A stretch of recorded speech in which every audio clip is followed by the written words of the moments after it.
இப்போ ஜாதகம் பார்க்கறது இல்ல அப்படின்னு சொன்னீங்க. நம்ம சேனல்லயே கூட இதுக்கு முன்னாடி சித்தருடைய கோவில் கட்டினதுக்கு அப்புறமா அவருடைய கோயில்லயே ஒரு இடத்துல நான் உட்கார்ந்துருவேன் அப்படின்ற மாதிரிலாம் சொல்லியிருந்தீங்க. ஸோ கோவிலும் கட்டியாச்சு. அடுத்து உங்களுடைய நோக்கம் என்ன? அவ்வளோதான். எனக்கு கிட்டத்தட்ட இப்போ ஆசை என்ன இருக்குது அப்படின்னு கேட்டால் எனக்கு ஒன்றுமே இல்லை. அதாவது என் பிரச்சனை தீரணும்னு கேட்டேன். அந்த பிரச்சனை தீர்த்துட்டார். நான் அன்றைக்கி அதான் சொன்னேன். இந்த பிரச்சனை மட்டும் தீர்த்துட்டீங்க அப்படின்னா எனக்கு வேறு எதுவுமே வேணாம். இப்போ அவர் எனக்கு எல்லாமே கொடுத்துட்டார். எனக்கு வாழ்வாதாரத்துக்கு என்ன வேணுமோ அது எல்லாமே எனக்கு கிடைச்சிருச்சு. போதும். இந்த பிரச்சனை இல்லாமல் இருக்கேன் இல்லையா, இந்த கோவிலில் நான் சும்மா உட்காந்து இருந்தாலே நான் சாட்டிஸ்ஃபைடு. எனக்கு வேறு ஒரு வேலையும் இல்லை. எனக்கு தெரிஞ்சு நான் வாழ்ந்து முடிச்சுட்டேன். அவ்வளோதான். இனி நான் மொத்த வாழ்க்கையும் கிழக்கி இருக்கதான். இது எல்லாமே சர்ப்ளஸ் தான். இதுக்கு மேலே இப்படி ஓடணும் ஆடணும் இல்லை. நான் அவருக்கு ஒரு கமிட்மெண்ட் கொடுத்தேன். எனக்கு மட்டும் ஒரு இந்த அற்புதம் நடந்துருந்துச்சு அப்படின்னா ஒரு 10க்கு 10 வீட்டில் கட்டியிருப்பேன்.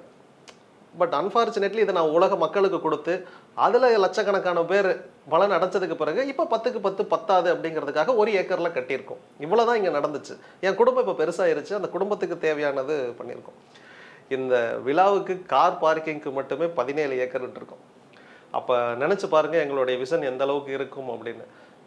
மிக சிறந்த ஒரு மாற்றம் கேளக்கியர் அப்படிங்கிறப்ப. நான் ஜாதகம் பார்க்கறதில்ல. கோவில்லையே முன்னே நான் சொன்னதான், ஒரு இடத்துல உட்காந்துருவேன். எனக்குன்னு எந்த ஆசை பாசைகள் எதுவுமே இல்லை. I am satisfied. என்னால் யார் வாழ்க்கையெல்லாம் மாற்ற முடியுமோ அதை நான் தொடர்ந்து பண்ண போகிறேன். இவ்வளோ தான் என்னோட லட்சியம்.